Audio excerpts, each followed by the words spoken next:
Allow me to welcome you to our series of networking breakfasts. Thank you for coming, and it's always a pleasure actually to see you and to try to do our best to give you more engagement to AUC and more topics of interest, so thank you very much. I'd like also on your behalf to thank our sponsors of today, Golden Sponsors, Capital Group Properties, and Golden Sponsor, Prestige Group. And on your behalf, I'd like to thank them for being with us during our networking breakfast series. And now I leave the floor to Dr. Aliaa Bassiouny to start the panel. Thank you. Thank you, Raimonda. Thank you very much. Good morning, everyone. It's a pleasure having all of you here today.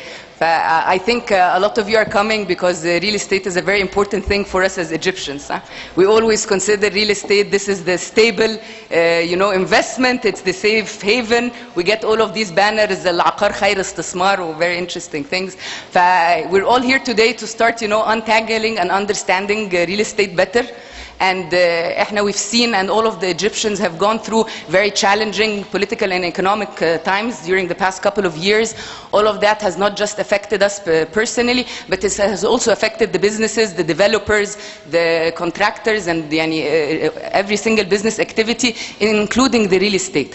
فهنا what we're trying to untangle is a very interesting phenomena for real estate. On one side, we see all of these increase in prices of the real estate. Specifically after the devaluation or floating بتاع Egyptian currency that happened after 2016. But on the other side, we have to also look that there has been challenges even from the developers and the construction side because of the devaluation, the cost of materials have gone up. Okay, so it's becoming less profitable for the development and for real estate developers to actually bid. So how can we understand that, and how can it fit into the bigger picture of is there really a real estate bubble?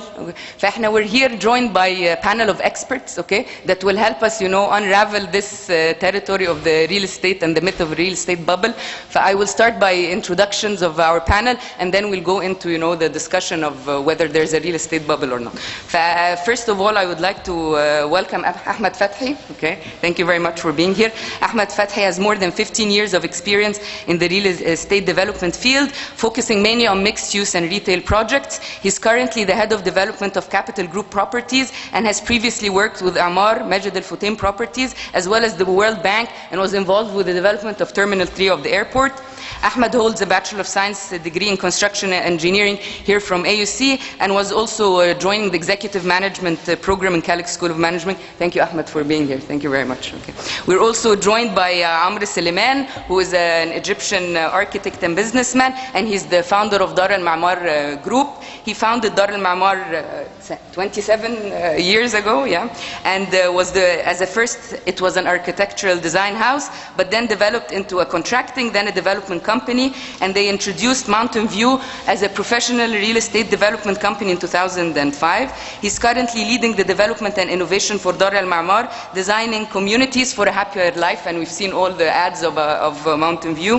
He's the founding partner of a number of charities as well, and socially responsible institutions, including the Egyptian Food Bank, and he is participated in founding the AUC Real Estate Academy program and is one of the referees of its graduation project. Thank you, Amr, for being here. And we're also joined by Maged Salah El Sin. Maged is also an alum of the university. He has a Bachelor of Science in Construction Engineering and has more than 20 years of experience within the Egyptian real estate industry, including Al Kharafi and Qatari Diyar, and is currently the Vice President of Portfolio Management at Palm Hills, where he is leading all of the market-relevant profitable development, as well as the land bank expansions of Palm Hill, both locally and internationally. Thank you, Maged, for being with us. And last but never the least, we are joined by Amr Sheta, who is also an alum of the university with a bachelor's degree in economics as well as a master's degree in management. He has 27 years of experience in corporate as well as investment banking, private equity, and real estate. Mr. Sheta was the CEO or chairman for several companies such as Sodek, Gezira Hotels, Taba Heights, Masr Sinai, amongst others. He was the managing director and Vice Chairman for Orascom Hotels and Development for close to a decade, and is currently the Executive Chairman for Nile Gate for Real Estate Development, which is a privately held company, and an owner for El Khan Hotel Company in El Gouna. Thank you, Amr, for being with us. I know all of this doesn't do you justice, we're trying to keep it as short as possible. Let us start our discussion, and I'll start with the big question, and then so the big question is, do we really have a real estate bubble? Okay. And part of that is deciphering the real estate bubble is that even for myself, I always ask, given in we don't have a lot of data on real estate, unlike we have data on the banking sector, we have data on the stock market, we have data on all interest rates that is published, but we don't have a lot of data on the real estate sector, and the real estate sector is very diverse. Here we have our panel of experts. They're going to help us. First, maybe you can tell us a little bit about what are the indicators, how can we identify whether there's a real estate bubble in the sector or not, as well as, is this real estate bubble across the board? Can we have a general statement of, yes, there's a real estate bubble in Egypt, well, this is something that's more specific to a certain segment or sector of society? So maybe we'll start with Ahmed and we'll go down the panel. Good morning, all. Thank you, Aliaa. I'm very delighted to be here at AOC. I have a very soft spot to this university, and I have lived the best 4 years of my life here, actually 5. I'll start with the question that Aliaa asked, and is there a real estate bubble? I'd like first to identify so that we all have common grounds on what is a real estate bubble. So the real estate bubble is, there is a huge demand on the real estate sector or the housing. Then this demand is followed by investors, which increases this demand and passes the normal rate or the fair value of the product, and suddenly this bubble bursts into the normal prices. So actually, from my personal point of view, I do not think that there is currently a real estate bubble here. It maybe happens it happened in several parts of the world, but here it's not, because I'll give several examples to make my point. Actually, here in Egypt, we do not have or the mortgage is a premature currently here in Egypt. So this helps in not having this real estate bubble. In the US or in other places where bubbles happened is mainly not due to the real estate, but I think it's due to the financial sector itself. When banks starts, because everything there is based on mortgage, and banks started to sell the debts to other sub-banks and subleasing companies. So this is the main reason for the bubble. Here in Egypt, we saw a very dramatic price increase after the devaluation, and this is very normal because of the most of the developers, the cost of the construction have increased by a minimum of 30 to 40%, which is part of the total development cost of the product itself. So this adds into several items that is also increased in prices. Currently, if we look at the market, we will find that there is a supply, okay, and maybe some places are supplied more than others. However, there are also still real demand, because I do not want to go into statistics, but however, we do have a demand for units from I'll say 150,000 units per year. Okay, so definitely there is a demand for the supply that we're doing, and I can see, or I can forecast, that the prices will remain to increase at an adequate rate, which is, I'll call it, from 10 to 15% annually. However, there are some areas, I do not want to take all the time, but there are some areas or developers that increase more than others. Okay, however, this is due to several reasons, which is mainly two main important reasons, which is mainly the credibility of the developer that is developing, and also the location. So both comes in the same field. Thank you. Thank you. Good morning. I'm happy here to talk about the real estate, not the bubble, the real estate. And I'm happy to say to Aliaa, because we have like a real estate academy now. We have like 9 graduated, like we have some of them here. I think they are honored us. And we discuss it in a scientific way, the real estate, what's the real estate, what's the real estate bubble, in a deep study. So for you guys, I just want to just give you the practical side of it, because we don't want to go in statistics as Ahmed, and I want to build on what Ahmed said. I think there's 3 items make real estate bubble, and I will let you judge whether it's bubble or not. First one is the financing, and I think in Egypt we have a unique system. Bankers don't love us because they want to get into this big business, and we're not allowing them because we have a huge, unique system built on between developers and the owners and the buyers. We finance together because the off-plan system gives us that. And also what makes it very robust is that all the developers now, if you, like 2 installments, you have a default, they take the units. So it makes very real one. So everybody in the financing, we don't have like in United States, they have like, the paper is you buy it and you sell it and you buy it and you sell it like 15, 20 times. So when you get the real value, the value is not the real one. So you can sell it in 1 million, and when you buy it like 10 or 15 times, it will become like 7, 8 million. So this is huge, and this is not real. So let you judge for the first one, the financing. Second one is the social.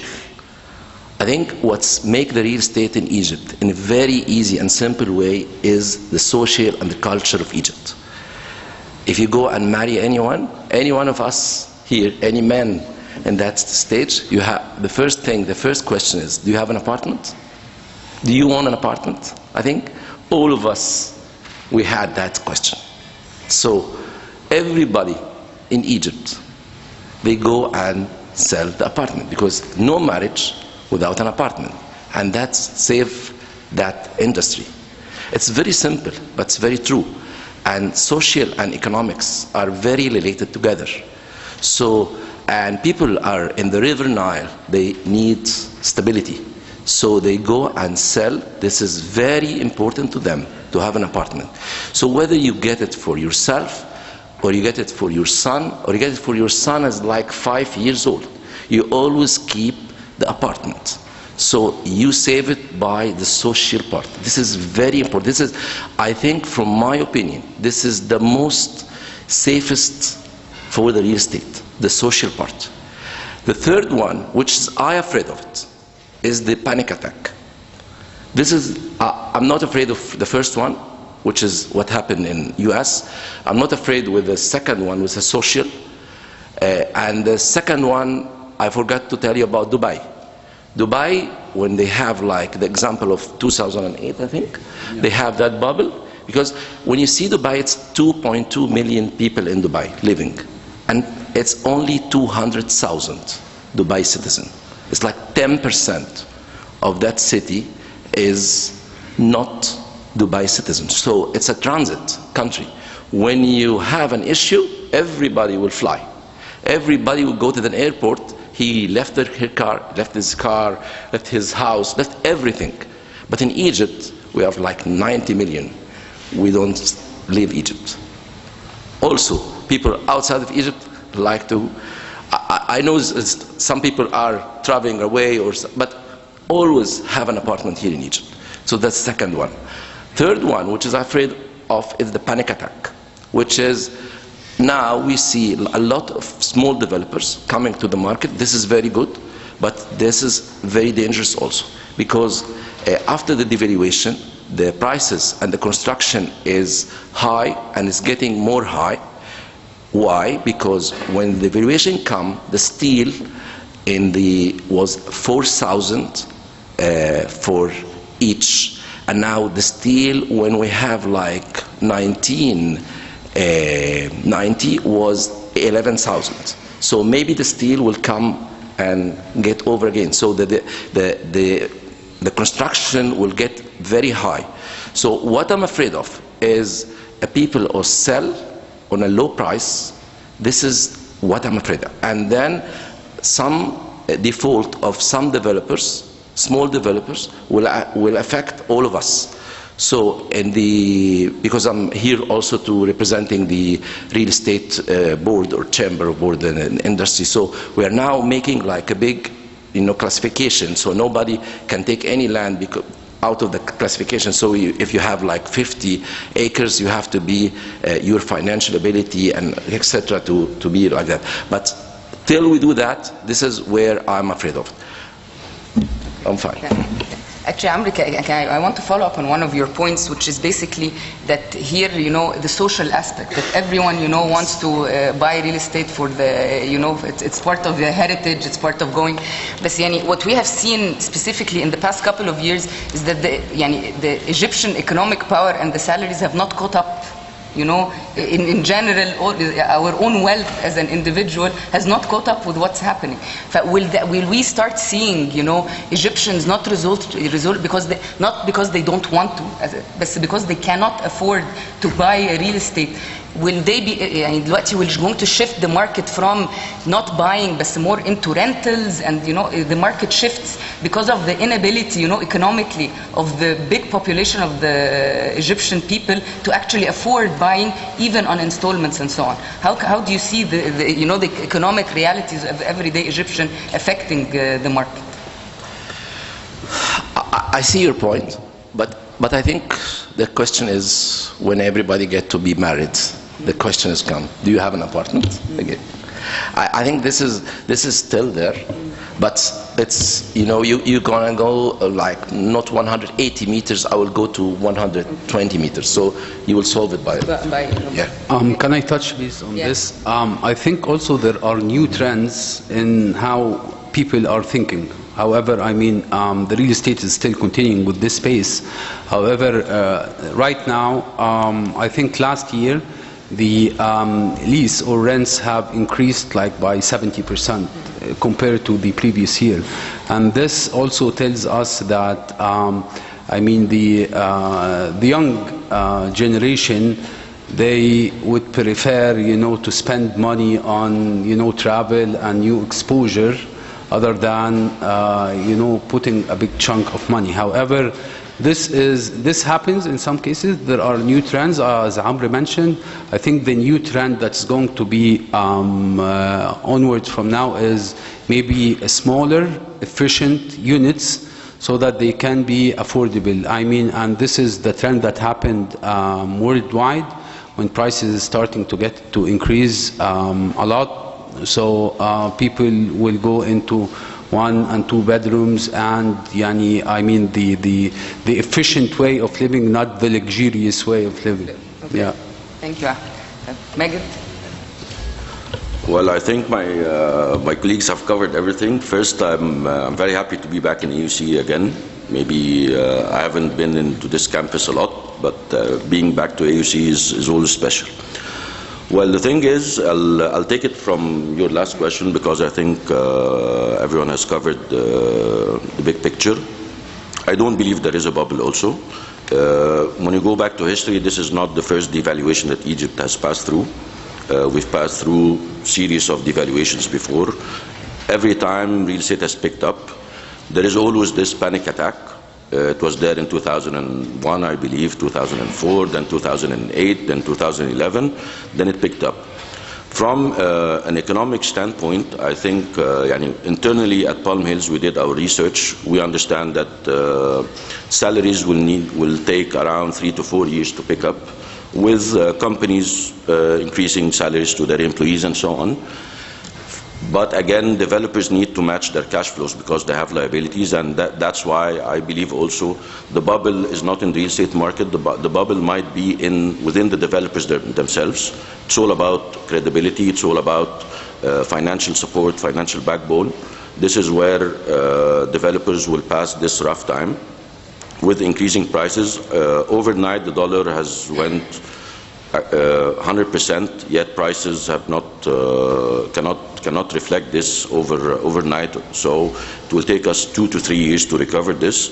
During these 2 to 3 years, developers are experiencing lower profit margins, more stress, yet they need to expand.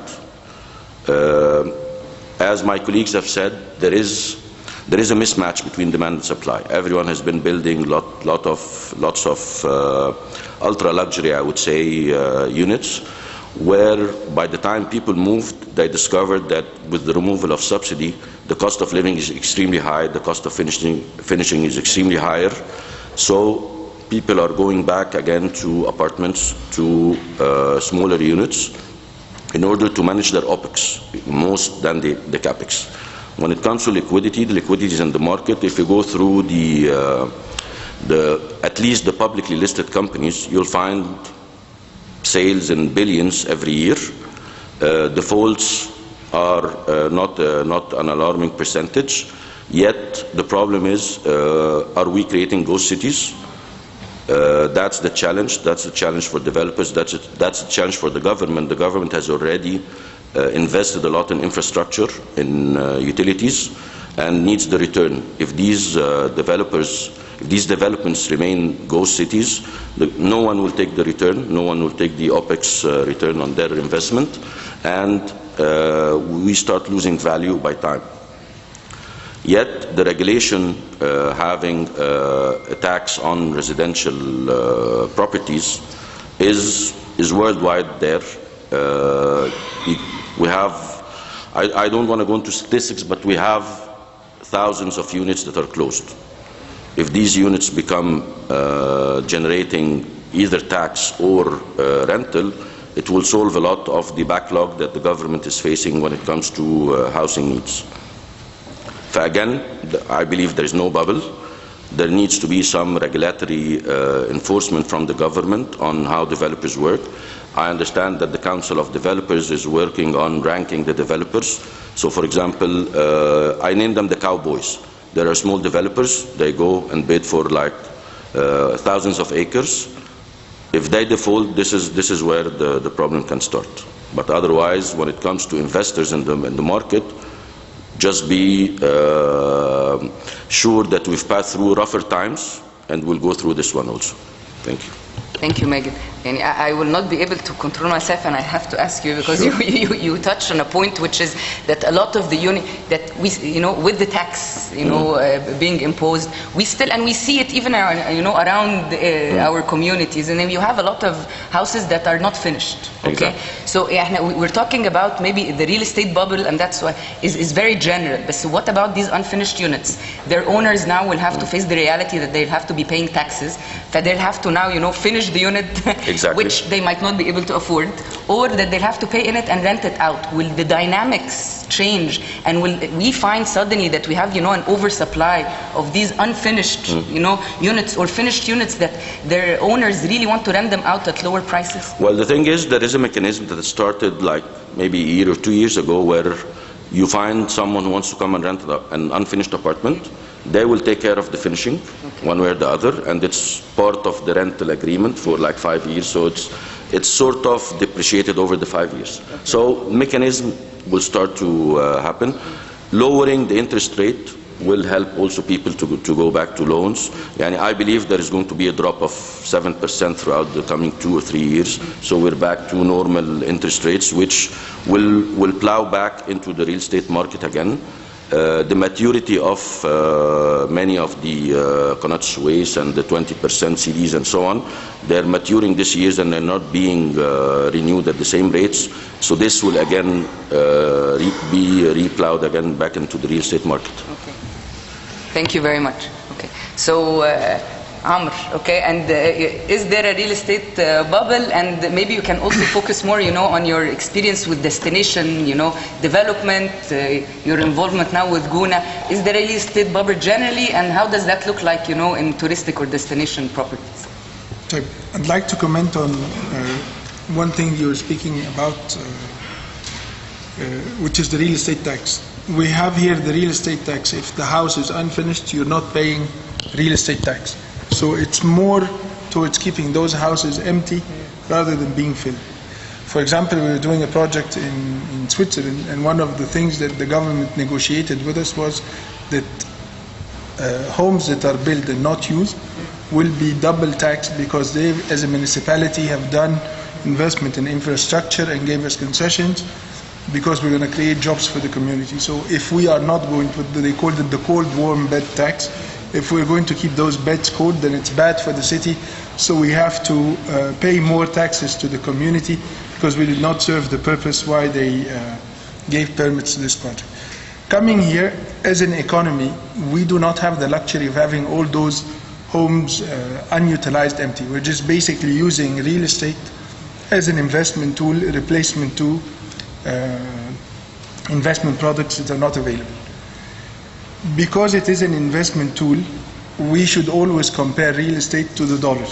If I bought this asset at, let's say, $1,000, did it keep up over time with the performance of the FX or not? Of course, when there is a 100% devaluation overnight, real estate will not keep up because the purchasing capacity of the recipient community cannot keep up with it. I'm happy that Amr said that they're ranking the developers, but I think that really what is important, what would help the market is that they go more into those revenue sharing agreements, because this will force deliveries on the ground. Today, there is no point of buying a house and leaving it empty. The developers themselves created this problem by selling semi-finished products for the last 20 years. And if you bought an apartment, let's say at £250,000 10 years ago, to fix it today, you need at least 4 times that much to fix the apartment. So a lot of people, the cost of doing nothing is much cheaper than doing something. And this is really our biggest problem, is that we've just converted all our resources into idle assets. So going forward, if we expect that we will not have a bubble or we will not have stagflation as what's going on right now, we need to always be selling assets that have a return profile. Even if it's 1 or 2%, but it needs to start somewhere, that we treat real estate, it is an investment alternative. If you're not going to live in that house, then it is an investment alternative. If you're going to live in that house, then it's, do I pay rent or do I pay installments? We need to put some sense into our purchase decision back again. Going back to now we call the Red Sea, we used to call it second home, now it's third home because everybody considers Sahel as the second home now. We are in or that market is in deep crisis. We used to sell, for example, when I was heading Orascom, we used to sell apartments on the marina for $3,000 and $4,000 per square meter. To foreigners who used to come, and we had a 90% foreigners, 10% Egyptians. Today, it's the other way around. We are selling 90% Egyptians, 10% foreigners who are really scared since the upspring to touch this destination. And the prices have been really crushed. Effective to that, the consequences, we stopped selling those humongous, gigantic villas. You get 5,000 square meters and 1,000 BOA. Now they're all the biggest villa being sold is 250 square meters. Sense came back into the equation. The operational cost came. And that's what you're starting to see in New Cairo and the other developments. People have put their money where the mouth is. Smaller apartments. I remember when we were starting one real estate company before, that was in almost 2000, we were saying that the economical plot was 1,000 square meters, a 500 square meter BOA. And that was like the cheap thing for everyone. Today, this is the super luxury. I think economics and real estate will have a very serious meeting soon. Also, the digital transformation that's going on has to visit the real estate market, because it doesn't make sense that you buy a multi-million-dollar home and you have zero support. And we've seen a lot of people moving from their home back to their initial homes where they are because they were getting better served.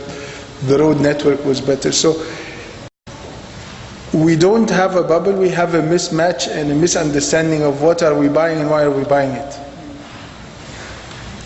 That's it.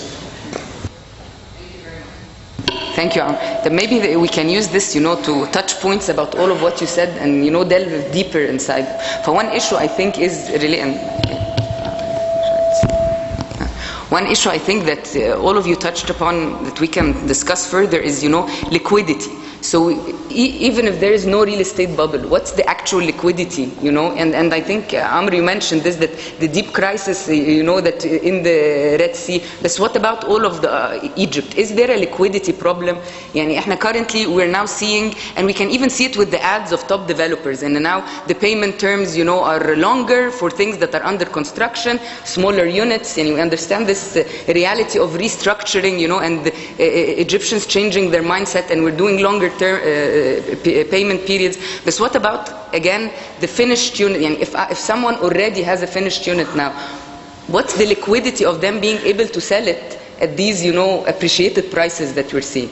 Is there a liquidity problem, or is that only in part of the segment and not across the board? I think it's very important to realize one thing. Our economy, we don't allow for bankruptcy. We don't allow for eviction, i.e. there is no pain in the system. The example that Amr mentioned about Dubai, that people just skip the mortgage and go to the airport and fly. So what happens are the banks take those real estate and sell them for the residual value of the loan less provision. So you have an actual real estate crisis where something that was selling for $3,000 is offered at 1.5 if you pay cash. This has never happened in Egypt. This has happened in the US housing market. This happens in the UK. But we have never seen real estate here drop half price. What you see is a slowdown of the of sales, yet at increasing prices. You have stagflation always, because the bulk or the majority of how the real estate price is calculated, it's steel and cement, which is an international commodity, multiplied by the prevailing exchange rate, so you'll always find the replacement cost going up. It has never gone down, and it will never go down. Okay. Ali, I have an add-on on this. I think the question is, I think in Egypt we have lots of home builders. We don't have much of developers. There is a big difference between a home builder who just builds homes, sells them. He doesn't build a community, he doesn't build schools, he doesn't build healthcare, he doesn't build retail. And this is where I think most of the big developers right now are reaching conclusion that they need to build developers rather than build homes.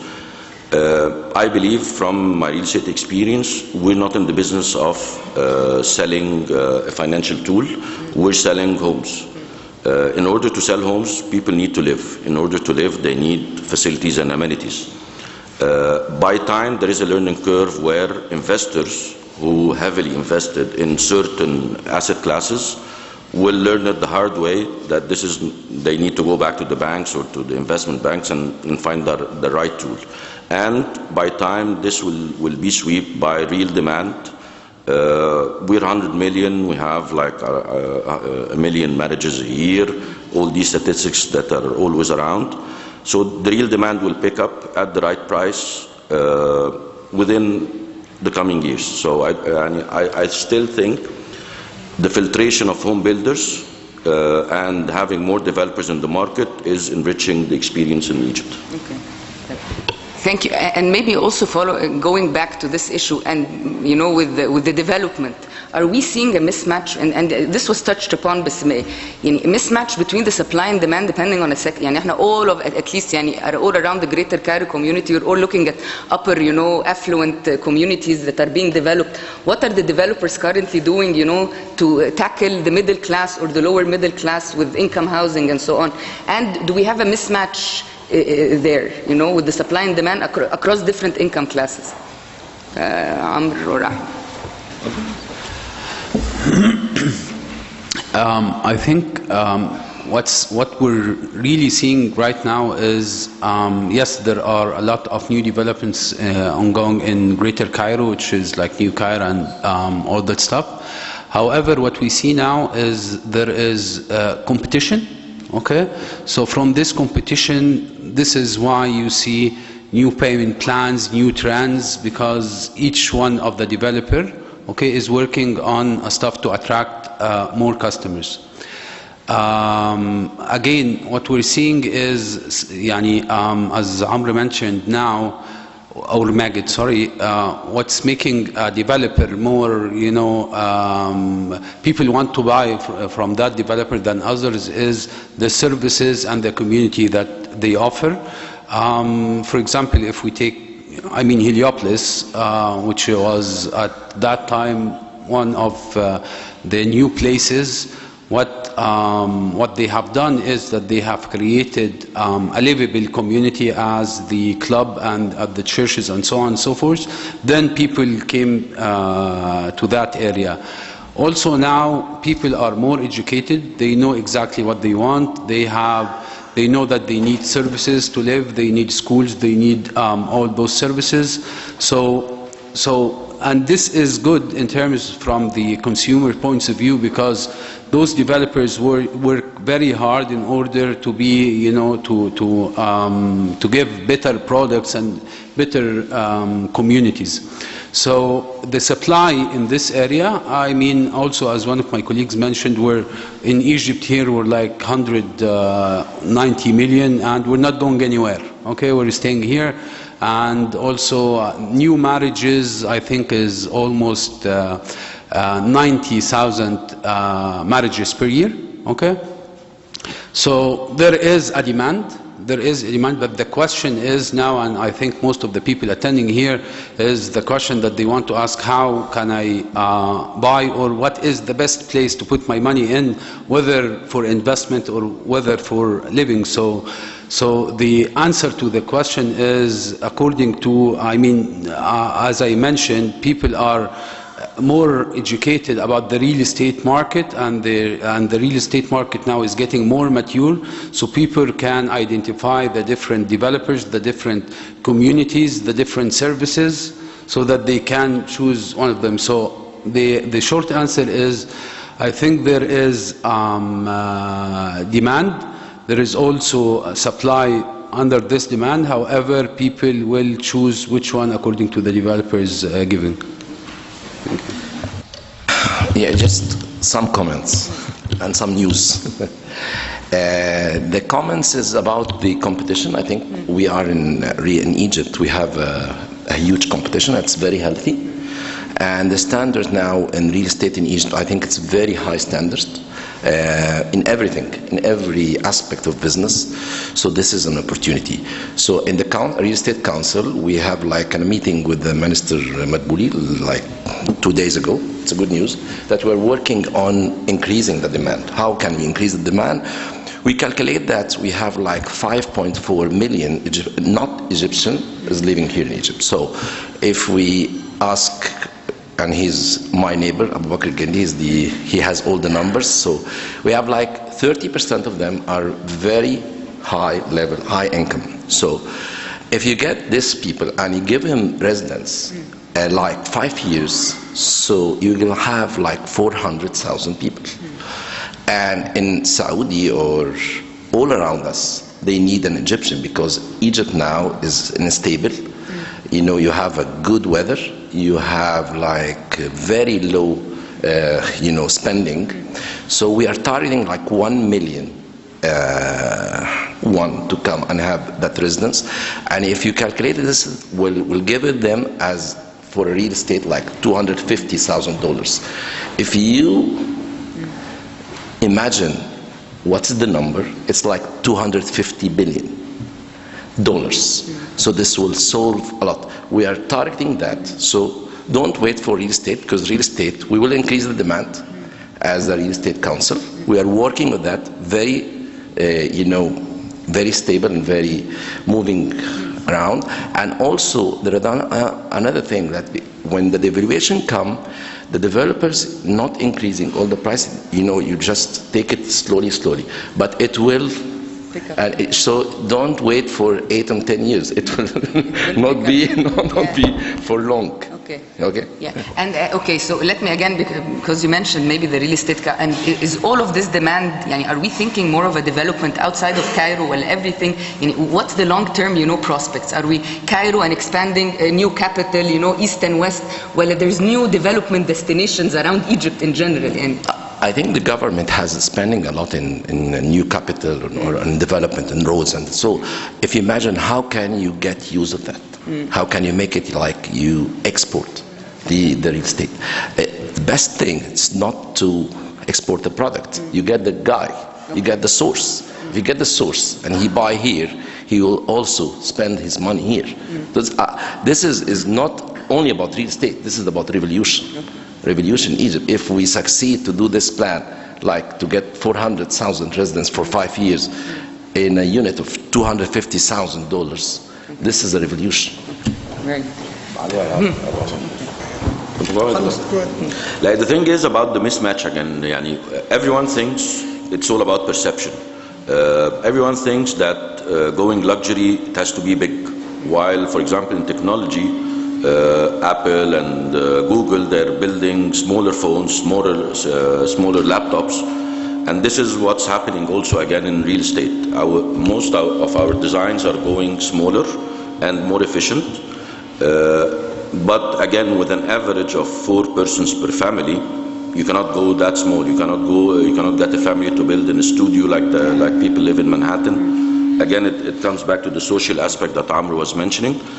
So the mismatch is there. I believe all developers in their back offices are working on innovative designs in order to match the demand in the market. I have two comments, one on the macro level, one on a personal note for advice to everyone. I think that as a country we're overbuilding into cement that is not used, it's very harmful for us that we take our resources and just put them into idle things. So we need to have a real shift in our minds to go into yielding assets or used assets, even if they make marginal returns, but they have to contribute to the GDP and GNP of this country. I worry from the new capital projects because everyone has a phone and you can see how many phone calls you're getting for the last 2-3 months about selling and whatever. Obviously there's oversupply from that because there is nobody who wants to go live there tomorrow, and that is where I have an issue, that we have limited resources. We have a problem in other areas where people need proper, more efficient housing, and it's not there. So this is the thing that needs to be addressed. We need to build where is needed. We don't need to just build where it's for that. On another note, that's a personal note to everyone of you who's getting married or trying to buy an apartment, try not to. Look around. I went to university abroad and I'm the only student there who still have the same address that I was listed there because it's my family home. Everyone from there keeps moving and changing. Going into the future, you'll work sometimes East Cairo, sometimes West Cairo. The commute is 2 hours. So don't bond yourself to something. If you, just enjoy. This is one of the biggest problems. People buy homes and they don't want to. You're not marketing for any real estate. No, by the way. I'll have to reply to that. By the way, don't get me wrong, because for someone you as a physical being will always have the need for real estate because you will be living here and you will be living there. I'm just saying that by you taking the decision that this is an eternal decision, you have to buy. Very few people are rich enough to buy East Cairo, West Cairo, but always have your options open, that you can work here, you can work there, you can take a job somewhere. to have real estate, the only way to have it is not only by owning it. You can rent it from someone, you can have a 20-year lease, which is very common when you go abroad. You don't have to physically buy the property. In one campaign, presidential campaign, I was helping them developing the social housing programs to sell to the poor. So one of the programs to make the affordability possible was to sell 10-year leases to people. I'm sure that this is very good, because when you buy a 10-year lease, you're going to go live there. You're not going to buy a 10-year lease and not live in the building. This is what's good for the economy, because the other side, the flip side of the real estate purchase, is there is a water station, there is an electricity station, there is a road infrastructure, there's a lot of services. So if you're not living there, this either collapses or is not developed at all. So this is the point. Well, I'll add on this, and you'll be surprised. I agree with Amr. Okay. At Palm Hills, we did a program with fresh graduates, where we got them in. It's like a thesis. They took a couple of our projects. They did a new design, they did new feasibility, marketing study, and so on. With the Egyptian demographics and the younger generation contributing to like 65% of the population, we're reaching there. They don't want any parking requirements. They don't buy cars. They don't want to live in big houses. They want to rent. They want to move around. And as Ahmed said, they want to spend their money more on adventure, traveling, hobbies, and so on. But again, this younger generation right now doesn't have the funds whether to buy or to, it's mainly their parents who buy. And the social aspects drives to buy apartments and to buy units. But I believe in a decade or two, not in the near future, we'll be reaching there, we'll be reaching more of a European lifestyle, where you go to the supermarket and buy one banana rather than buying a kilo of bananas and throwing it home until it rottens. Thank you. I just want to add one. Guys, look at how Uber has changed your life. This is one thing that Maged is saying. People don't want to own cars because it's becoming a hassle. In particular for people who still live, for example, in where parking is truly limited.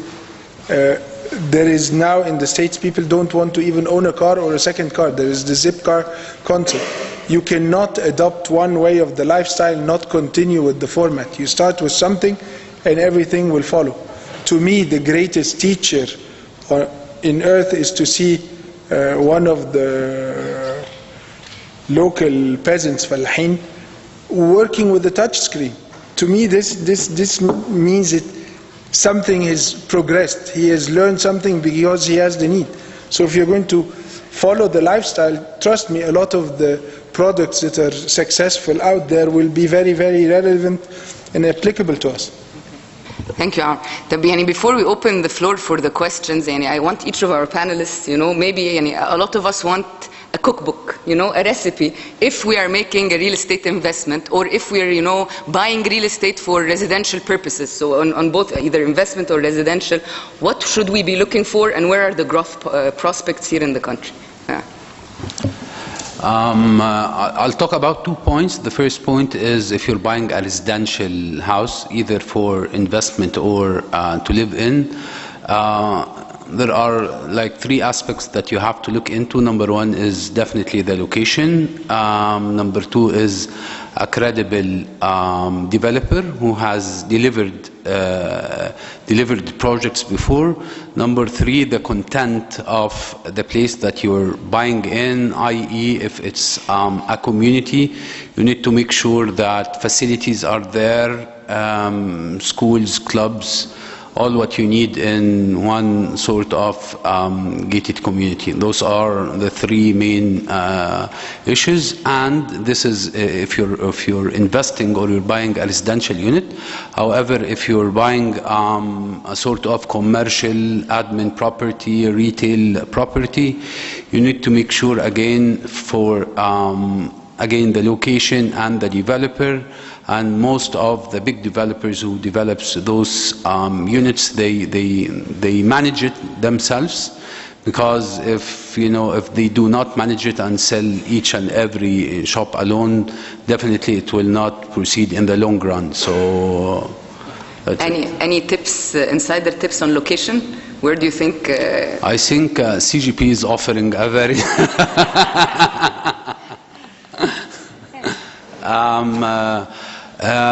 actually, this is, I mean, the growth corridor is happening in East and West Cairo, and I mean East and West Cairo, most of the people are looking into New Cairo and the east side there. People living in, Heliopolis, Nasser City, they would prefer that area, and on the west side is, of course, 6 October and Sheikh Zayed. However, what the country is doing now regarding the new capital and the new project that they're doing, I think they're investing in the infrastructure. They're doing they're adding facilities to make sure that this area, will be livable ASAP. And I think in the future this would be a livable community, but it will take some time to be mature. Thank you. Amr, tips for a happier community? I think in every state we hear that location. I think in Egypt it's different. Location in Egypt, people from east or people from west, they decide where to go. But in Egypt, I think the real word is the developer. And please, guys, go and visit development. Don't buy from phones. Don't buy from somebody tell you that's all your money. Just go and visit the developers, visit the development, go inside and see 2 or 3 projects for each development you want to buy in, and see the quality, see the credibility, see this is where you live. This is where you put all your money. So don't buy on a phone. Don't buy on a phone call. You put all your money on a phone call. Just go and visit. It's worth it. Just one tip, go and visit the development. 2 or 3 projects for each development you want to buy. Okay. And does it matter between investment or residential? Any considerations? Or I think it's the same. If you go and see the development and you ask the appreciation of any development after it's live, you will find out where is the right investment, where is the right way to live.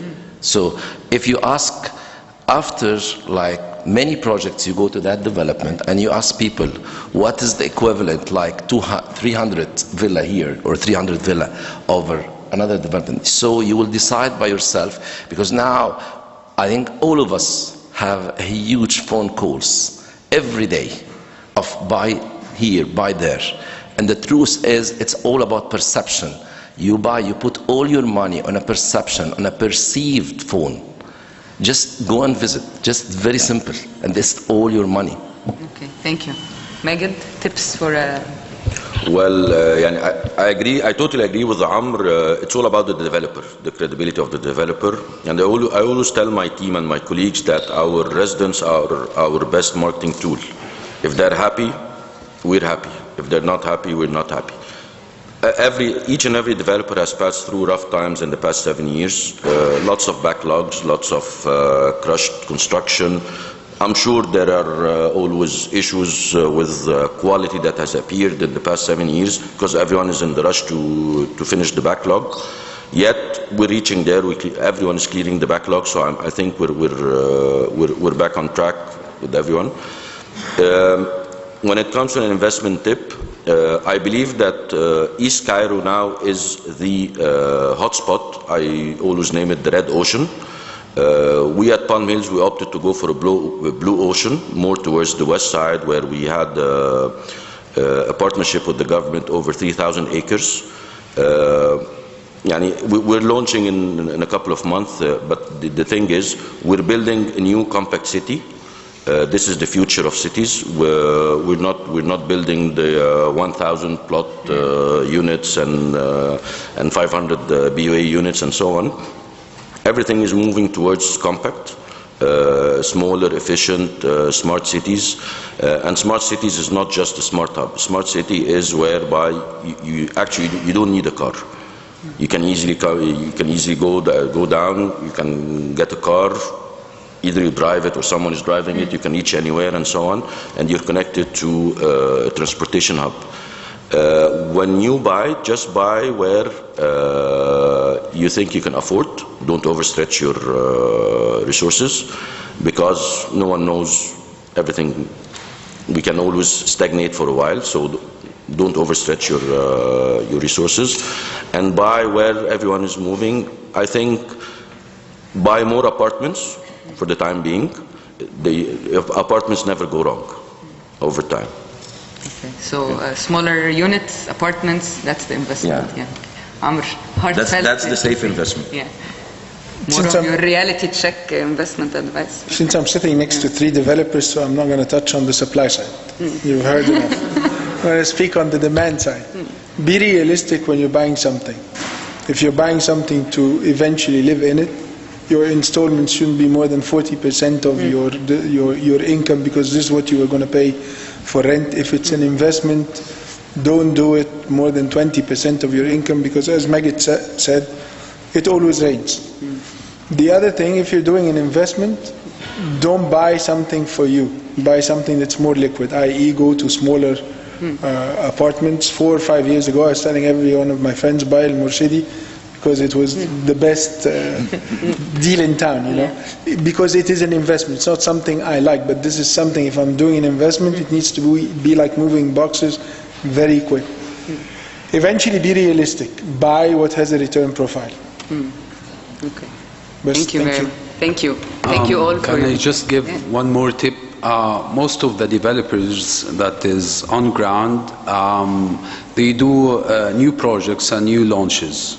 I think from an investment point of view, always the first launch in the new project is always the best in terms of value, because most of the developers would like to have, an entry ticket price to the market. So this is usually the best investment. It doesn't have to be a place to live in, as Amr mentioned. It's purely for an investment if you're talking about, long-term plan. If you're talking about, short-term plan. If you're talking about long-term plan, maybe for rental, so that you need to check, the yield that this property might generate in the future. Thank you. Thank you very much. We'll now open the floor for any questions that you have. Okay, so we can. Yeah, you can have the mic. Sorry. Thank you. I thought somebody else would speak. I just have a comment and a question. The first comment is, I agree with the panel. There is not going to be a kind of a bubble, or the bubble will burst, because as we all know, in Egypt, العقار بيمرض ما بيموتش. This is my own belief and feeling. I just need to just ask a question about, and it might be like touching the ceiling here. Is real estate now in Egypt an investment?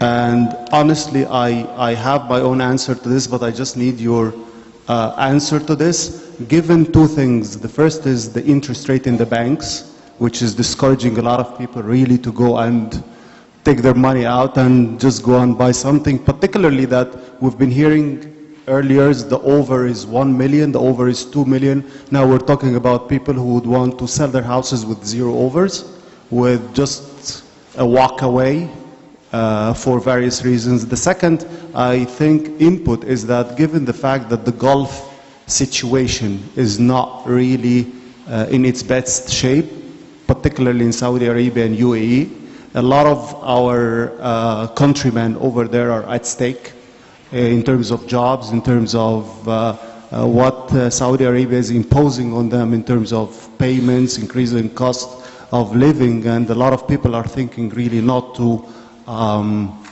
use their cushion in buying real estate. So how are you dealing with all of this, particularly that a big constituency of our, or the buyers of real estate in this part of the world, particularly Egypt, are the ones who have the hard currency. So it's a double-edged weapon. The fact that they have a hard currency, so instead of 1 real is now, was 2 Egyptian pounds, it's now 5. And the second is they are at stake in terms of their job, so they're scared to kind of invest. Okay. Who wants to, Maged?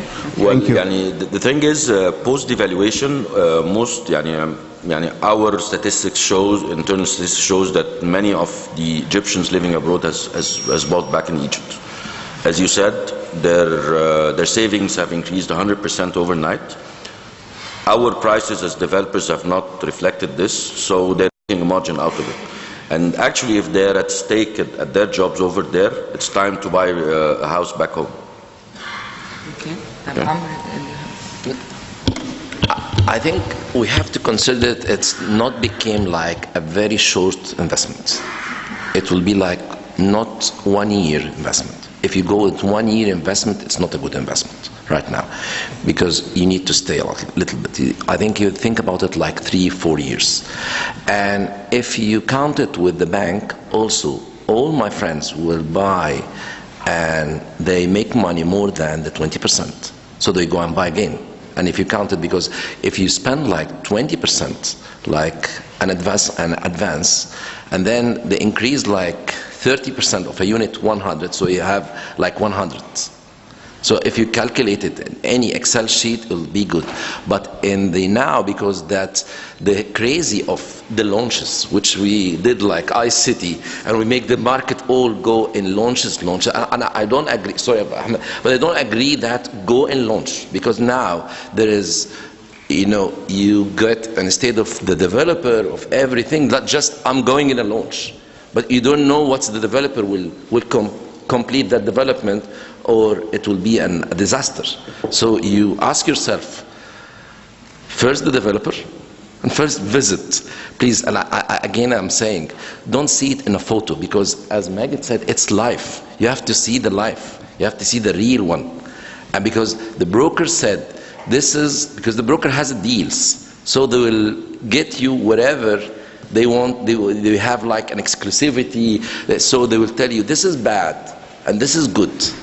How's bad? How's good? It's all about the commission. And now it's time for brokers. I love them. They are my friends and everything. But just go and visit. And it's a little long-term investment. But because of the construction cost, and as a developer, all of us, we didn't take the devaluation, all of it at one time. So we will increase, and we will increase dramatically. So, but it will have like a little bit. Okay. To conclude this, I think, and real estate is all about return on equity, not return on investment. Okay. When you put your money in the bank, you need to put the full amount in order to get the percentage. Yeah, exactly. And believe me, interest rates are dropping, and they'll drop, and they'll drop again. So real estate will remain the safe haven again. Okay. I get that it's just the fact that people get only snapshot what is in now rather than footage. Yeah. Okay. If interest rates are dropping, but exchange rates are moving again. So it all depends what you're going to do. What is your time horizon, as Amr said, because it's very important. Who are you buying from? Because, for example, if you will go buy in the new capital, there is nothing to visit, but you will buy with the more established developers, because you know that they can re-perform their success stories again. Again, be realistic. If you are in a FX position, before you move out of it, think how you will get back to it if this is your ultimate case. If you're just looking for a return to, for example, for subsistence in Egypt, then you will look at rentals from this real estate, because the dollars will not help you. You need to be realistic and do your homework carefully. Okay, I'd like to ask the questions only if you have the mic, please. Thank you. Hi. Hi. My question is from, as Mr. Amr said, he said that we're targeting nowadays some other customers from outside Egypt, Saudi Arabia, and other foreigners living in Egypt. And on the contrary, Mr. Maged said that we are having now many massive urban developments here in Egypt. As he said that they have 3,000 acres in west, and other developers also do. We have now a massive urban development in New Capital here in Mustaqbal City, as well as still we have in New Cairo. That's in east, and in west we have in October. We have in North Coast, we have in Sokhna, we have in Sal Hashish, we have in Marsa Alam and a lot. What will be the relationship between the supply and demand in this situation? Okay, to add on, and you have also New Mansoura and New Asyut and New Aswan, and we're everywhere. Okay, so demand is going to be always there. I think Amr Sheta has always mentioned, go for an advice for developers, go and build where the people are. Don't move the people, don't force the people to move. Okay. I'm sure every developer has done his homework about the area, the disposable income in this area. For example, I would say New Mansoura will fly.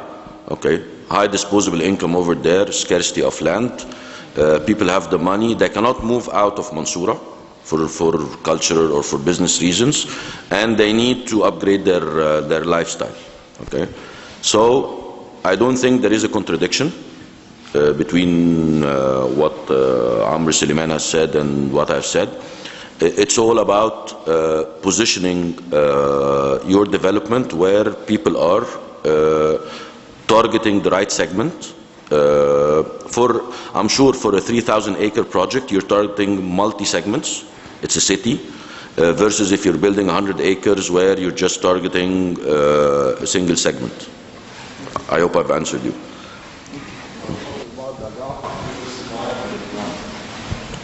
The gap between the supply and the demand. We have very massive supply, and the demand, I think, it's not going with the supply, going as much as the supply. Okay, and I don't think it's a gap; it's a mismatch. There's a big difference between having the gap. The gap means we're overbuilding across all the segments, and the demand is not catching up. I think the mismatch might be in a certain segment. This mismatch is always flushed out by the devaluation, because whatever was quite expensive at a certain price, the devaluation doesn't catch up, so it gets sold. You know, it's the devaluation is always working in favor of the real estate. Every time there is a devaluation, people worry about the value of the savings, so they run to real estate. So they buy whatever supply is existing. So every couple of years there is like a joke card issued to the developers where people will buy anything that's available just as to hedge from devaluation. We've seen this happen when the devaluation occurred. People who couldn't find alternatives on the first and second homes started running to the Red Sea homes to buy anything that is priced at the old prices. So there was a wave of demand just supported by the devaluation. And I think at this time people were buying refrigerators and TVs when they didn't need them. Exactly.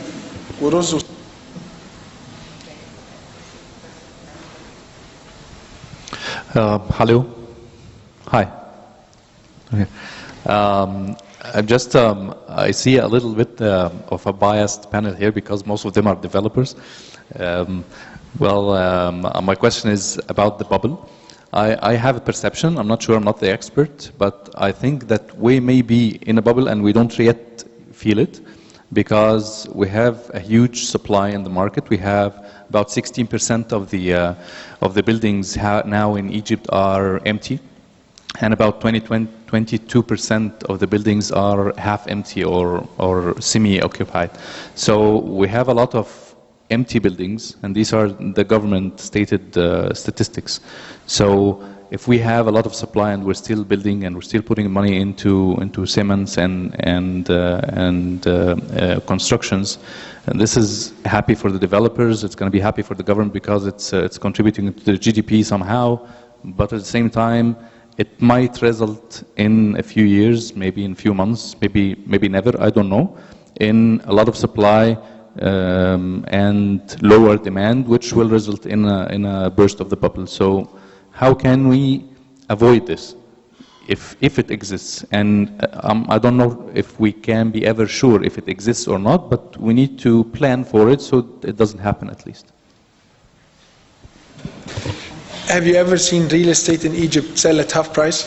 That's the definition of a bubble. When something is worth $100, it's sold the following day for 50. Because of the devaluation of your currency, every year you're getting a support, and you go back to the historical cost.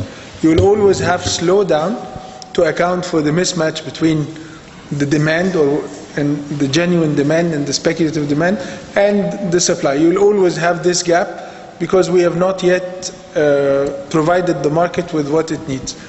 We have a genuine mismatch, but we don't have a bubble. I just want to add that plenty of those vacant units, or most of those vacant units, are sold out. I mean, they are sold to people. They're not moving in those houses, but I mean, most of us and most even of those home builders that, I mean, not developers, most of those, their cash flow comes from, you know, the installments. So most of those units are already sold out. Okay, so hello everyone. Thank you for the session. I just have a comment and then a question. I did my master's thesis on the risks of having a housing bubble in Egypt. It was submitted last month. So one of the risks I analyzed is that one of the main reasons of having the bubble in the US was the poor quality of lending. So in Egypt, yes, the banking sector is very strict, but the developers are giving credit facilities over time, especially with the mismatch that we're talking about with the excess supply. So the risk is there. The risk is there of actually lending or giving these credit facilities with poor quality of lending. So you don't do, as the developers, they don't offer any kind of analysis for the buyer. So they just give the deposit, give the down payment, and then they just have the credit facility. So it's more of a from the banking sector perspective. So my question is that that's a question, I just, by the way. but I have a follow-up question. So you do want to? Yeah. Seems like it's a good one. So my question is that I want to know the default rate, and especially last year. Okay, let me answer this first. To answer your comment, okay, I believe most developers, we are one of them, we do I-score tests for our buyers, okay, especially if they're not, even if they're repeated buyers, okay, after time, because they can be over shooting themselves in the foot, buying too much properties. We do I-score testing or assessment or so on for our buyers. That's one thing. The other thing, contractually, okay, most probably when you deliver a unit, the developer has collected like 50–55%, depends on the payment terms and so on. There is always a way in the contract where you keep the unit under your name, one way or the other, until the full payment is cleared. So if he defaults, you can have easy access to the unit, because otherwise, especially in Egypt with the legal system, it becomes hard to kick someone out. To answer your question about default rates, last year, surprisingly, was one of the lowest default rates. Okay, because everyone was eager to pay in order not to lose his unit. I think you see it from a different angle. No one who would have bought home at a historical cost will let go of it at current rates. So that's why we have the opposite of defaults in the US. We have here a price that changes by 20–30% per annum. In the States, if a developer achieves 1 or 2% growth in the selling price, that's an achievement. We are talking about two different dynamics altogether. You cannot compare them. We here have devaluation, which is the developer's best friend. You take a huge piece of land at a fixed price and you sell it over 15 years. So whatever you do, you have to work very hard to lose money. That's it. Who has the mic? I just want to add on few questions.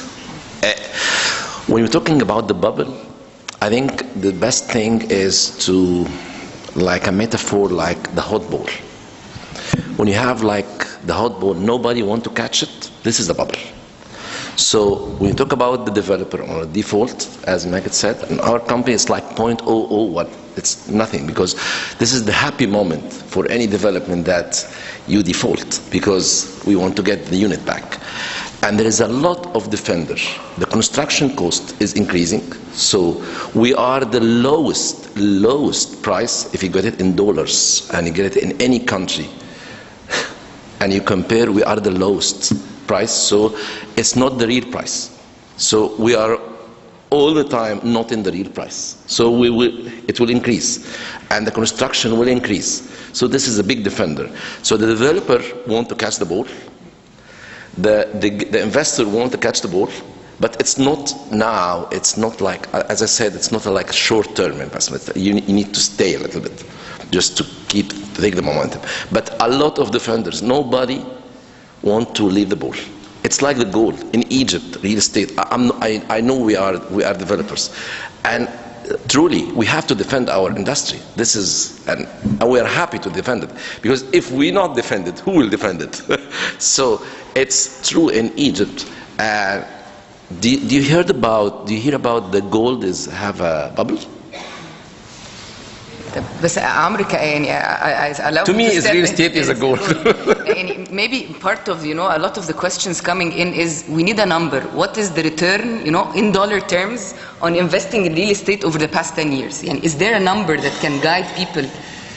By the way, we have a huge numbers, everything, and we talk about statistics. We have a gap in B class. It's like 20. Everything has a number. But in terms of return, I don't. In terms of return the dynamic. We know if on the dollar, and let's compare it to the dollar, because a lot of the questions are money coming in from abroad, Egyptians living abroad. They are dollar denominated. Amr touched upon, FX. What currency are you denominated in? Do we have a figure on what's the return on the dollar for investing in real estate? The longer the cycle, the real estate will win. In the past 10 years, real estate, because we have a natural shortage in Egypt. So the price, I agree with Amr, will take the direction of increasing. So if you take the longer cycle, let's say from the dollar when it was £5 till today, no real estate has appreciated. I was part of the core group that started Palm Hills, where Maged is now. We were selling the first square meter at £300 for the land and for 1,100 for the built-up area. Today, the numbers have increased more than threefolds over the last 10 years. I mean, the longer the time, real estate wins. If you're a short-term investor, be very careful, because you won't get what you expect. Just one small add for you. It's very hard to anybody in a devaluation to give you numbers, because it's a very dynamic market. So in that statistic, we have to wait and see, and then we will have. Yeah, maybe this is a call for more data. When we go to the US, they always say across the board, the return on real estate is, like 8%. We have some statistics based on location. Maybe, because lack of consolidation between, data from different developers allows us to answer that. But maybe this is something for another time, is to get a number on what's the dollar return on real estate investment over time, and how does that compare to other markets? Because we do have data from other markets, but we can move on to the question. Yes, I would like just to think out loud with everyone here, to end up with questions for wonder, not for answers. Like, from my perspective, the individual is under the mercy of his buying power and what is offered for him in the real estate market. Yet the developer is also under the mercy of the market price and the construction costs. So why don't developers try to benefit from this issue or situation to pressure on the industry and contractors as an R&D investment to provide new building materials or construction systems where prices can lower down using our rich resources from materials in construction. This can also benefit by indirectly in the economy of the country overall by providing also materials that can be exported outside. Then a lot of foreign currency is going to come back inside, and this will also affect the buying power of the individuals. Another thing regarding thinking about smart cities in the future, I believe smart cities is not just about providing smart well-being facilities and services. It's also about digital infrastructure where it measures energy flows, water consumptions, and all that stuff. And this has also a cost which has to be reflected in budget studies regarding the cost of construction provided to the individuals as well. That would be my ideas that I want to share with everyone. Yeah, the thing is, I'm sure each and every developer is testing all construction techniques in the world right now. The problem is, part of it is perception. Unfortunately, in Egypt, most Egyptians perceive prefab as low-income housing. That's part of it. It's less flexible if you want to knock down a wall, open more space, and so on. So this is a learning curve when it comes to prefab. That's part of it, and it hasn't proved yet to be that more cost efficient. When it comes to smart cities, I think this is a very valid comment. It's not just about having an application where you can order something and so on. I believe part of it is lowering the OPEX of the residents. That's what big developers are heading to. For example, if you go and buy a unit, you know that with the savings from the OPEX, given that the developer, the master developer, has taken his precautions in optimizing energy and so on, so he can give you a lower living expense. So over time, your capex is retrieved one way or the other from the OPEX saving that the developer has taken the precautions of. And back again, when it comes to the investment and so on, real estate is a cycle.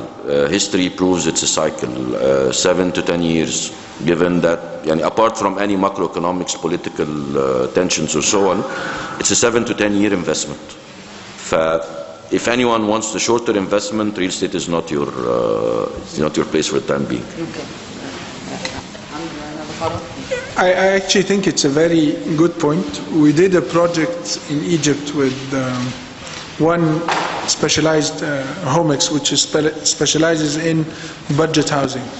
And very simple decisions that a lot of developers do without really thinking can change the cost dramatically. For example, the type of brick, is it porous or not, can change your cost of construction by 5% because it would absorb a lot of paint and plastering and whatever. So when we were doing the budget housing project, we had to optimize in every sense. The size of the windows, like the standard size leaves a certain amount of waste per plank of wood, which multiplied by the number of homes we were building would turn into this. We are still such an inefficient builders in Egypt that we never think of the OPEX, like the heating cost, the water, the way we build gardens and golf courses. Thank God we're out of the era of everybody's building a golf course. In Dubai now they have a water authority that you are not allowed to build anything unless you analyze your water consumption, and they justify it. I still cannot believe how we are approaching the consumption of water and electricity as if it's a very cheap commodity. The bills are going to multiply, and they're going to multiply geometrically, not linearly as before. So we need to really be smart in such a thing. Think of it as buying a car. Before you used to buy the big engines and whatever. Today the biggest engine is less than 2,000 cc's, and that's where the world is going. We are still building with the old mentality, so something needs to happen there. Smarter homes. I know that all of our developers here have touched on this, but this is where we're going.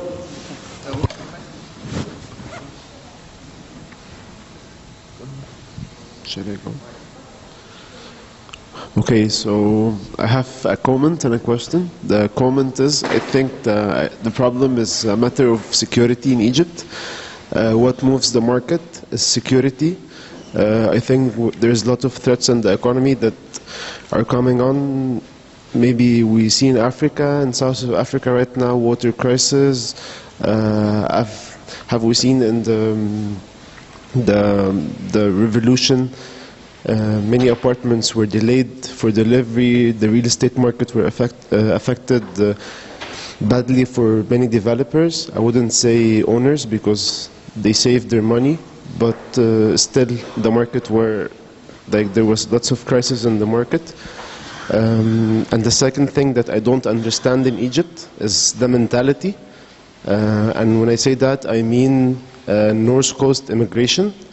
I don't know what's happening over there. Billions and billions of money have been immigrated every year, and I don't know where is that going to reach next. So that's what I want to ask. Thank you. Okay, I can take that point. Actually, during the revolution, during that area, there were some turbulences, and this is due to, of course, what happened in the revolution. Now, in today's market, we as developers, as Amr mentioned later, I mean, the brokers, from a selling point of view, I mean, you know, they advise and they work with so many developers, and it depends mainly on the commission they work on projects. One main important pillar, which is also affecting all as a developers, is the contractors. Okay, and I think we do have in Egypt a lack of, you know, grade A and B contractors. I mean, we're developing a lot, and there are no sufficient in terms of amounts, in terms of resources, contractors, you know, to speed up this construction. So sometimes there are some delays, okay, due to the building cycle and the contract cycle, and one of which, of course, is the revolution. I hope I answered the point. Yeah. And I think I'll pick on your North Coast thing. Yeah, I know where you're coming from. I believe the same. Yet, prior to the new Alamein city, okay, before we were building the North Coast for a very seasonal house, used for 2 months a year, spending much money, and the economy changes in the summer to the North Coast, okay, while everywhere else in the world, second homes are treated differently. I think with an anchor like Al Alamein city, okay, that's a national initiative. If it happens, it has an agro-industry backbone in order to serve this. I believe the government has announced or will announce soon that they have like 2 universities. This will increase the movement to North Coast, because Alexandria, if you go to the demographics of Alexandria is currently very tight. Population is increasing too much. It has no expansion apart from a piece of land that's being put on hold because of the airport and the heights and stuff like this. So the movement has to go to Alamein city if it happens. The problem with Alamein, there is no port where Alexandria enjoys the biggest port in Egypt, or one of the biggest ports in Egypt. But again, the government is building a high-speed train that will reach over there, and they're building a very big port right after Matruh. So I believe there is an initiative taking place that will put North Coast into a first home category rather than a second home category. Same applies for Sokhna, for example, with the new Suez Canal industries and so on. If it works, again, Egypt is reviving. The thing is, it takes time. But again, Sokhna for me, if I'm working in the new capital, I'd rather go and live in Sokhna if there are schools, there are universities, there is healthcare over there, rather than living any other place in town. Yeah, I hope I've answered. We will have our last 2 questions. Okay, we're going to have our last 3 questions, actually. And please make them nice and short. And if you didn't get a chance to ask your questions, you can ask them after the panel. Okay. Very short question to the 3 developers in the panel. I like the fact that you're devising ways to increase the demand on the real estate, and I think this is very smart. My question to you is, are you as developers doing enough to integrate people with special needs into your projects? Because these are families. Every family in Egypt has a member or more with special needs. They can be challenged to moving and changing their lifestyle because your new compounds are not integrating or accommodating this. So this is my question. Are you doing enough? And the second question is the Real Estate Council, since you are in the board, Mr. Amr, is it enforcing the developers to do things that would accommodate this into the projects? Thank you. Sadly, we are lack of doing that. Sadly. And in our development now, we are trying to accommodate, but sadly we are not as we have to. And this is a very good comment to make it in the council. So and to make it like a regulation, or to make it like we can make it like a badge, or the friendly with the. I think that's a very good point. Thank you. Well, to answer your comment about disabled, I think with the most each and every developer is using more of international consultants nowadays in order for the competition reasons and so on. These international consultants, they apply these routes in their design, and they don't issue designs without them. Yet again, historical designs and historical developments, they lack this. It's like a firefighting procedure whereby each and every development we're opening routes for special needs and disabled routes and so on. Sorry, I share the same opinion. It's left for the developer himself, but actually, without mentioning names, actually 90% of the projects that I worked in or I was involved in, yes, this was taken into consideration, and no, seriously, I mean, without mentioning the name of the product, but in most of the cases, the answer was yes, especially when yes, international consultants were involved, but it was part of the brief to design this product. I want to add, sadly, because I remember when we going in a development, I said to my team that let's make it like a foreigner development. So what's the make it like a foreigner development? That's you can take care of needs. So this is now I'm saying sadly I did that. So I'm aware now that we have an issue. So thank you very much again. We have last two questions. Who has the... Hi, my name is Amr Soliman. I live in London. I work on a few property projects in the UK that are based on fractional ownership backed by blockchain technology. I was just wondering, is that something that any of your projects plan to have in their future plans or anything along those lines, or is that something that the Egyptian market won't really embrace?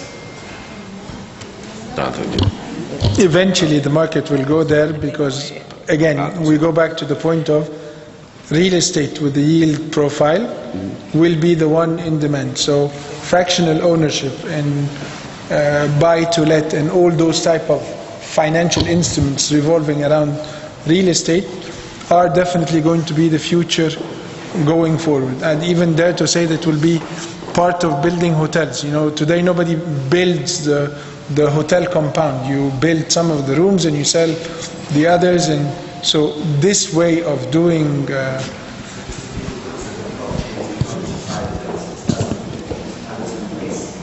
blockchain, that a couple of people got arrested because they trade in blockchains here. It's not something that is tradable here. It's considered, if it's within the economy, of course it will be used because it's FX, but it's not within the economy. Okay, we have a question. We're taking the last question. Final question, yeah. And there's one more, so two. Okay, thank you very much for this diverse opinions and info. It's a very controversial topic. There are a couple comments about Cairo and what's happening in the city and how to choose your apartment, go back to the old towns and the 20th century districts. there is a rise interest in the real estate investors. We see with Ismailia and downtown. We see with the government plans for Maspiru, Arred, Boulet, such areas.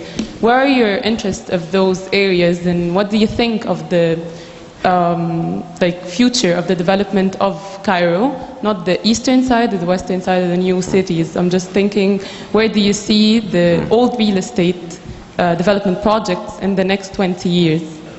Thank you. We have a couple of those.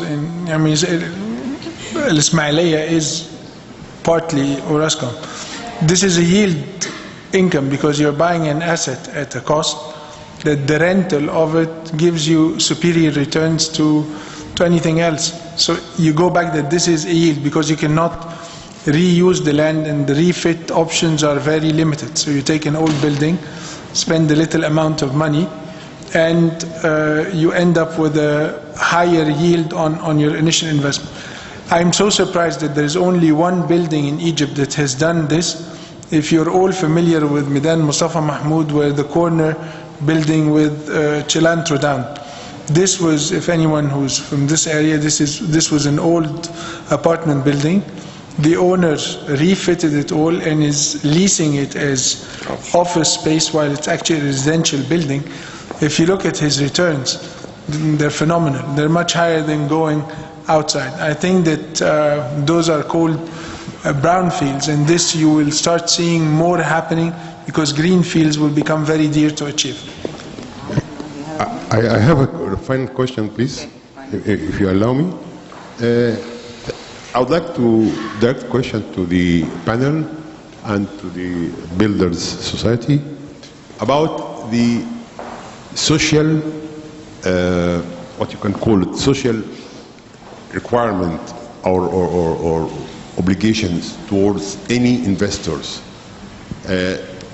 We don't think of the society as a whole. We always think of a certain niche of the society and we try to direct our efforts towards it. I would like you to think of the youth, the generations, their requirement. They are a big market. You can earn out of them, of course, not as much as of the richer part, but they are the majority and they are the long term. You are talking about long term. So in your plans, I would like you to incorporate the needs of this youth. I am glad to hear that you are going to the smaller apartment. Think also of the payment terms. It has to fit into the requirement of the new generation. They have a tight resource and they need to have a support, not a support, you don't give them, but you accommodate their requirement.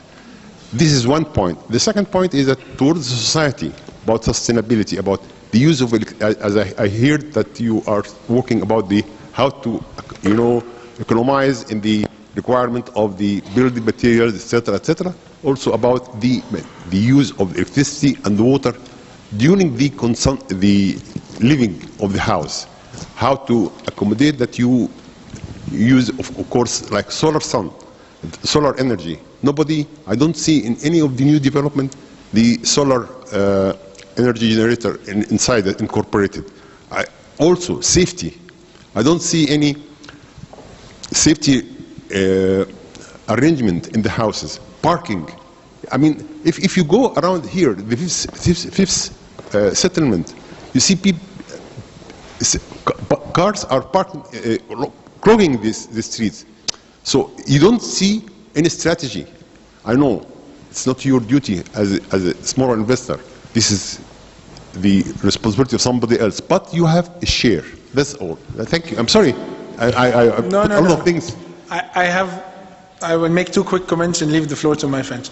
The biggest problem with budget housing, unfortunately, in my opinion, is the government, because giving homes for free makes the rest of the demand not willing to buy because they think that they can get it for free.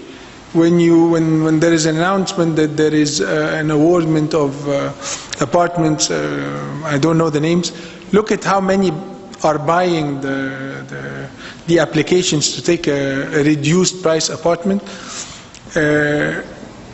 And most of them, and I could tell you even 90% are not eligible for this. So the biggest problem is by creating free units, you've deterred the private sector from going into that section. The other part about the specification and the aesthetics of the development. A development is as good as they are, they will only build what you will pay for. So solar is more expensive than the regular grid. For example, all those split units that you see built in every home is detrimental to us. But the only project that I heard about in Egypt that is working with district cooling are two projects, which was the Smart Village, were the Cairo capital, the new Cairo capital. But anywhere in the world where you're going to have massive consumers of cooling, you need to have district cooling. But this has never been the case, because when you go buy a home, you never ask except one question: how much is the meter? It's sorry to say, the inexperience of the buyer that has forced the sellers not to put all those strict criteria. I was visiting a building site last week, and I claim that I've seen builders in 7 or 8 countries, and I've seen a lot. For the first time, I was so impressed by someone showing me the specs. I even started taking pictures. I mean, simple stuff like the electricity box. I looked at it, I asked them, is this for the whole building? They said, no, this is for this apartment. We are still so behind.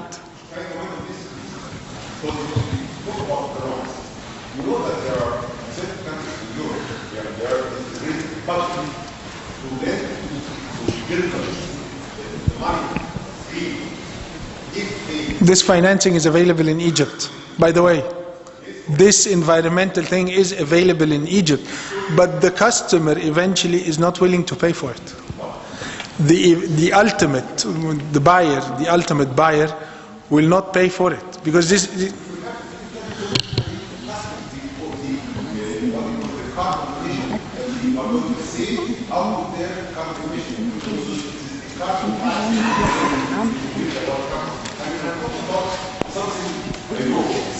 Okay. I'm sure you can have this discussion. We have one final question and then we're closing. لو تسمح لي المنصة بس بسؤال صحفي. أنا مروة حمدي، صحفية من جريدة الموجز.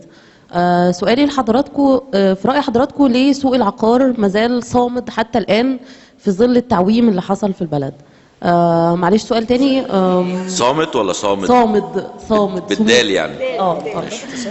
سؤالي التاني، توقعاتكم ايه لسوق العقار في الفترة اللي جاية؟ شكرا. أرجو الإجابة بالعربي معلش.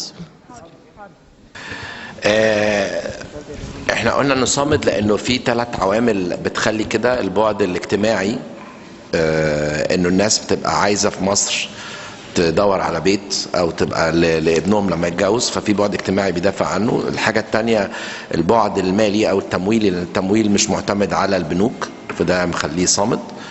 الثالث حاجة اللي ده قناة الاستثمار للناس اللي موجودين في مصر، فعشان كده هم عندهم النيدل ده. فدي ال3 حاجات. Alright.